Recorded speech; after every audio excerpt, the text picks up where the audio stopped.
Today, we're gonna see how to buy and sell businesses in times of lockdown. This is Success, Yes or Yes, by Kuya Manzano. All about succeeding in life, career, and anything in between. Welcome to Success, Yes or Yes, and we are here with an expert of buying and selling businesses in the Philippines. Welcome, Princess Moratin. Hello. Hello. Hi. So happy to catch up virtually since it Yes.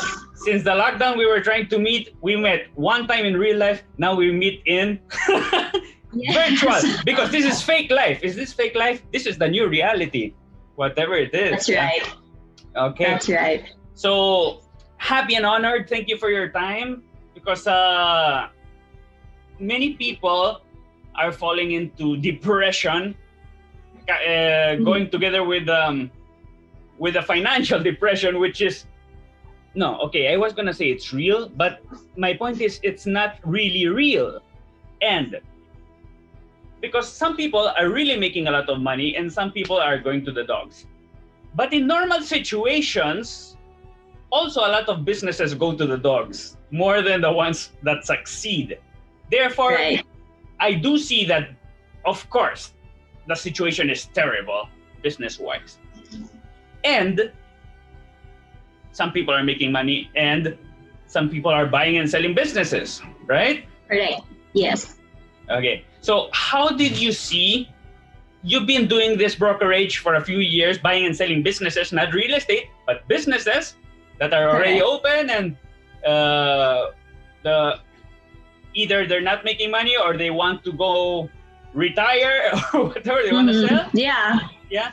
And the buyers are looking into buying a profitable business or a very cheap business, that they can rebuild themselves or something like that. Correct. So what's the big difference between your business before and during lockdown? Okay. So I think the most important and notable difference that we are experiencing now is that there are a lot more businesses that are selling because first, they were unable to financially cope with the pandemic.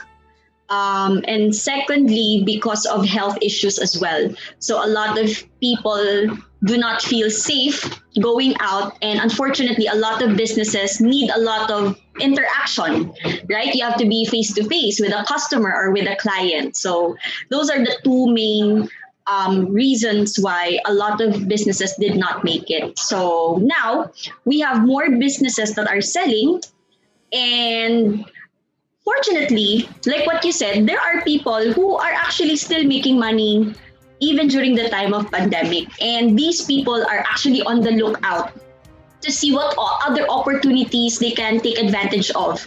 So you mentioned earlier that there are some people or buyers who are looking for cheap businesses. When they look at the business and they see that there is potential and they feel that with their capability and talent that they can turn it around, then it's a good deal for them. They are, very interested to buy into that kind of business. And others are looking for profitable businesses already. We have several businesses that are actually making money even during the pandemic. In fact, there's maybe a few of them who actually earned more during the pandemic because they were able to easily adapt to the situation. They were closely monitoring the behavior of the consumers and what works for them. So they were able to adjust according to what they see. So those are the notable changes now that we are experiencing. And of course, a lot of virtual meetings like this one. So before, I would have to face a client or have a face-to-face meeting with a client. But now, I would say 9 out of 10 meetings that I would have to do is through Zoom or through Viber or through Messenger. We now have a lot of technology that we can use aside from this one, just to keep in touch with our clients. It could be the seller or the buyer. So yeah, actually, it's very convenient. I I'm starting to like it because you save so much time, especially living in the Philippines with all the traffic, so and the heat outdoors. That's right. So you can do a lot more now. Yeah, I'm actually one of my business before, as you know, was the coffee shop, which was having a very hard time, and it's very seasonal, depends on school and all that. And now we turned the coffee shop into an online shop, and I think we're better already by now. By this month, we're better than we were with the coffee shop, because people are home. They're they just want to buy it online. They don't want to go out. They want the convenience of having it delivered at their doorstep. So so it's adjust, no? It's what we were saying also before. It's like, okay, there's a new situation, so let's adjust and let's figure out what are the new needs. I believe there's very, very few businesses that last like forever, right?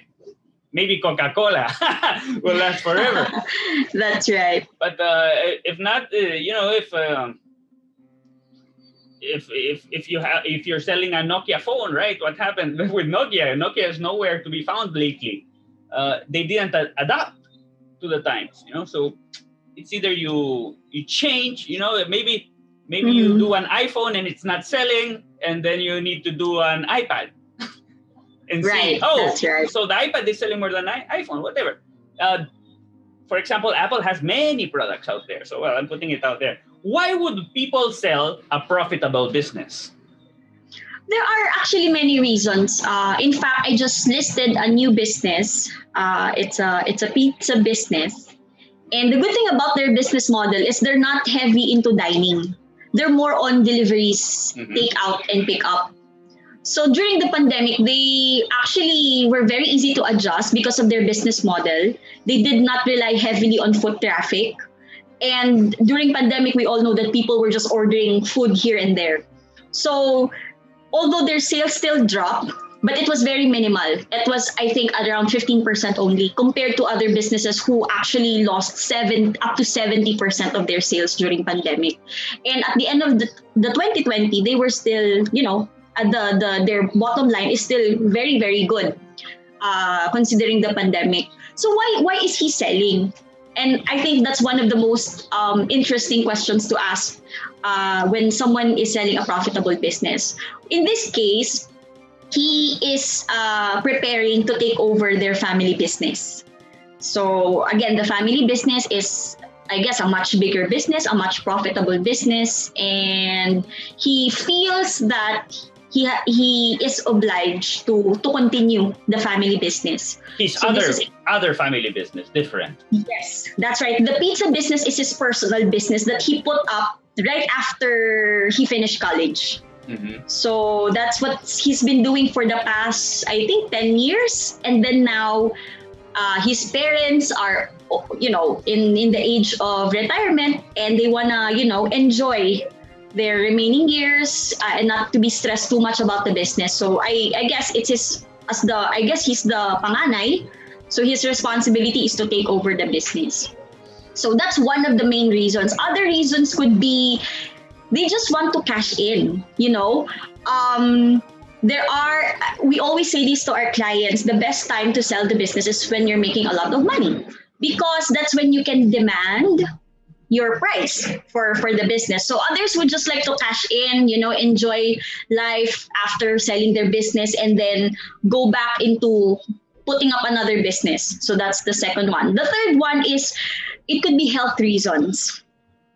Sometimes if you've been doing the business for so long and it's a kind of business that requires a lot of your attention, a lot of your time, a lot of your energy, and after some time you will come to a point that, I've made enough money from this business. It's time for me to let go this business and enjoy my life. So that could be the reason. The next one is also very common. They are wanting to move to another country.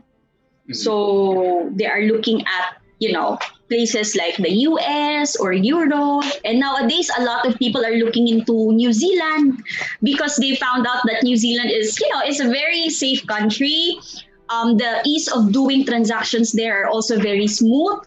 And it seems like the people are always laid back. So it's like an ideal place for you to be in. So More laid back than in the Philippines? that's what they say. But there's a certain appeal to the Philippines. You know how the hospitality, how people are always happy. So there's a certain attraction to the Philippines. But I guess if you're like on a more safe side kind of person, like you want a security when it comes to how the government runs your country, how how safe you feel when you're in a specific place, and other opportunities such as healthcare and access to other opportunities. I think you would find a lot of good things in New Zealand. So I think we've seen a lot of interest in terms of people who are wanting to move to New Zealand and other countries as well. Mm-hmm. What do you think it's a good price setting for your business? Is it how much you sell per year? Is it your assets? How can I value my business if I want to sell my business? Okay, so we have two main approaches. So the first one is based on profitability. Now, I've talked to a lot of buyers, and there is always one common thing that they're looking at when buying a business. How can I get my investment back? And how fast can I get my investment back? Now, normally, the way for us to figure that out is to look at the historical data of the business.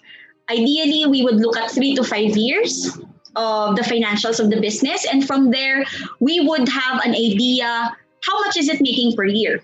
So for example, if I invest 10 million for this business and I see that the business is making 2 million per year net profit after all the expenses, it would take me 5 years to get my investment back, which is in our standards is okay. Other people would be okay with a 5-year payback period. So that's like 20% ROI. But other buyers are more keen on getting their investment faster. So in my experience, the most common or the average payback period that they're looking at is between, if it's a small business, normally that would be around 2 to 3 years. If it's a more established business, it could be higher, up to 5 years. But for small businesses, ideally they would want it to be returned in a matter of more or less 3 years. So that's what I have seen so far. So that's the first one. Now, what if, Princess, the business is not profitable? How can I sell it? So now, if it's not profitable and we can't figure out, because it's not making money, so there's, it's hard to compute for the return of investment. Now we would be basing it mainly on the value of the assets. So these are the intangible assets. We look at the intangible assets first. So for example, if it's a manufacturing plant, we look at the equipment, the machines, the structure. Again, this is book value. So it's depreciated. So of course, the value of the machine will not be the same after 5 years. And that's something that we have to consider. So that's the first one. Then there's also what we call intangible assets. So what are the intangible assets? These are the brand. If the business is operating for, let's say, more than 5 years, then more or less we can say that this is an established brand. So we put a little bit of premium to that. The next one is, let's say, the database of clients. If you can show that there is a regular influx of clients, either repeat or new customers on a yearly basis, then we can also put a premium to that because you know that there is traction to your business. So what else? The third is the risk of the business.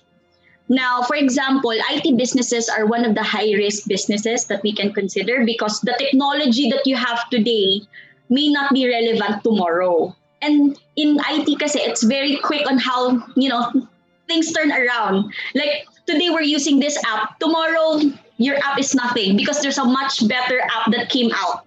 So high risk. How about food? Food is something that's very stable because in the Philippine culture, I think you've noticed that Filipinos love to eat. they will always buy food. But the tricky part in food business is that you have to be innovative. You have to keep coming up with new products to offer because there are so many options that people get tired if you offer the same thing over and over again. Unless you're like established as Jollibee, because their chicken joy is something that people would buy over and over again, especially for kids. But if you're, let's say, on a smaller scale of the business, you have to keep thinking of new ideas, promos, new things to offer. Like, for example, if you're in a restaurant business, you see that milk tea is very trendy to a lot of people, especially if your target market is more of the younger generation, not the students or young professionals. Then you have to adapt and offer something that they like. So I've seen a lot of cafes, a lot of restaurants have started offering milk teas because they see that, you know, a lot of people like to have milk tea along with their meal.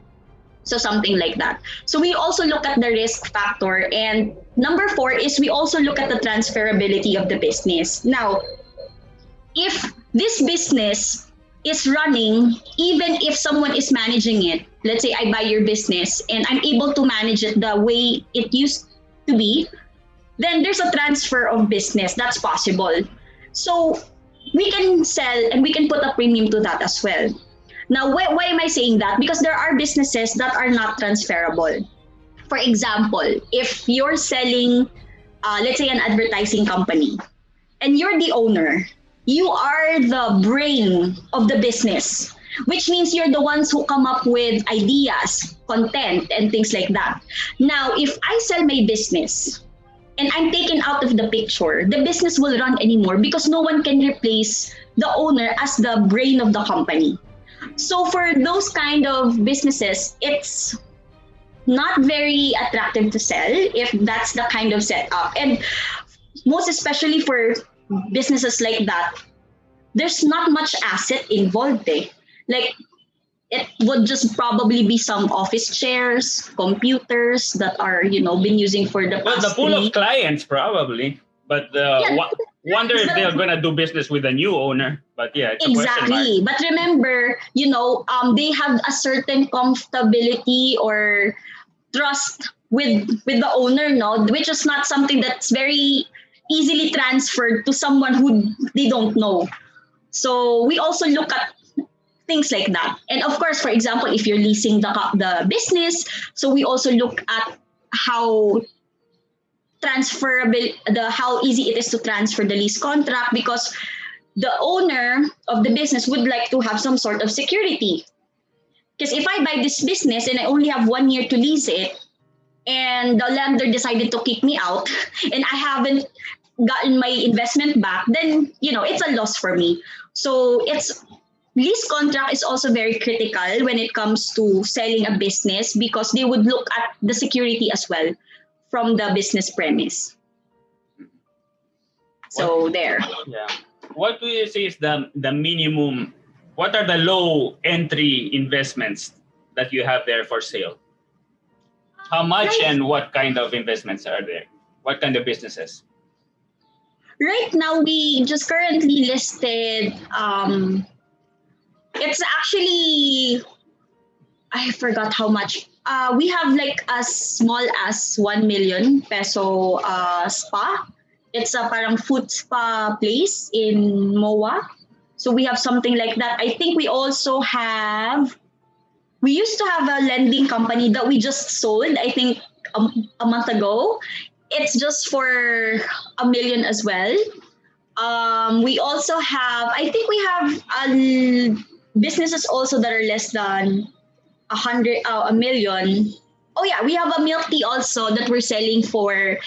There's one for 800,000, for 600,000. So yeah, we actually have a lot of businesses that you can choose from. If you want food business, if you want service based, if you want manufacturing, distribution, we have all of those. But just to answer your question, I guess the minimum entry or the investment that we would require would more or less be at least 500,000.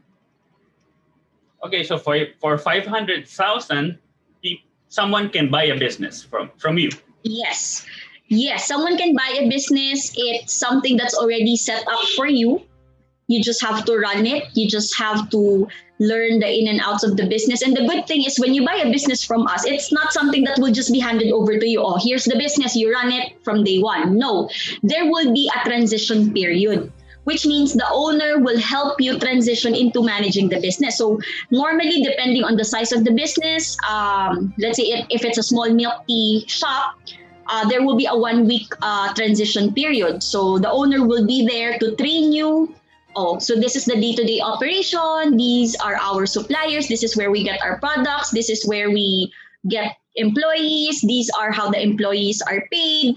All those things will be taught to you by the owner or the representative of the owner. So there will be also a transition period that will really help you prepare yourself for that business. So if you're a first time if it's your first time buying a business, you should not worry because again, they will help you get into this business smoothly.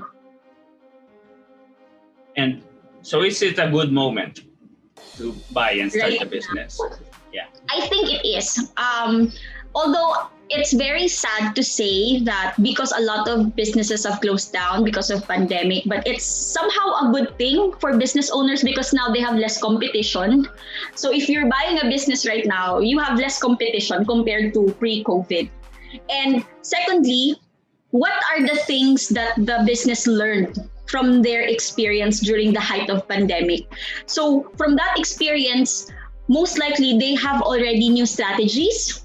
They have new systems in place that would help the business survive during the pandemic. And of course, I think the good thing is that you can still find businesses at a very good price because we understand that there is less sales. You know, the businesses will be run at a lower price currently, but that low price will not be forever and the low sales will not be forever because as you can see, the trend of the activities now in the business sector is really going up.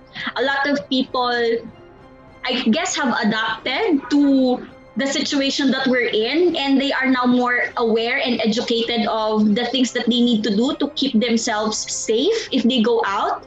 So a lot of people now have the confidence to go out and to really help keep the businesses alive. So people are going to restaurants now. People are having their their regular massage. They're having hair done. You know, all these services are now available, and you know, people are very happy to go back to these businesses that they used to go pre-pandemic. Yeah, hopefully, little by little, it's happening. Yeah, the movie houses, I heard they're opening. Though yesterday I was in Mega Mall, I saw it closed. I mean, I saw a barrier. I'm not sure if some are open or not, but I saw news that Feb 15 we're gonna start opening some movie houses. So yeah.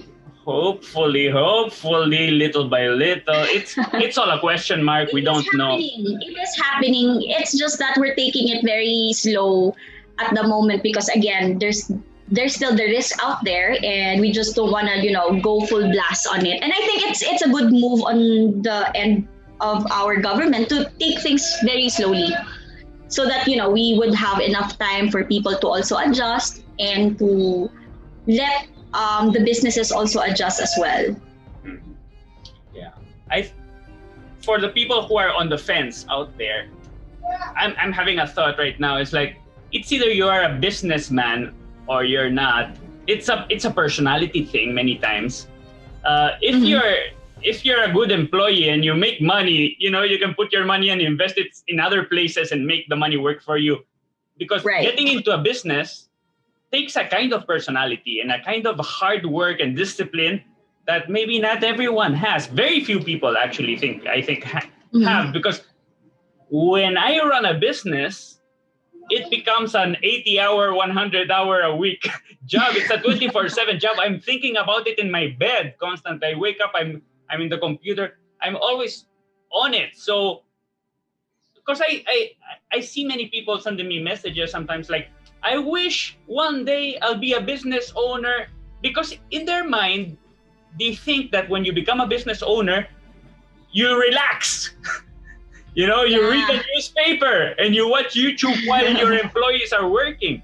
And the reality is very far from there. The reality is the business owner is the most stressed and the most hands-on guy, unless you're super established already, which is rare.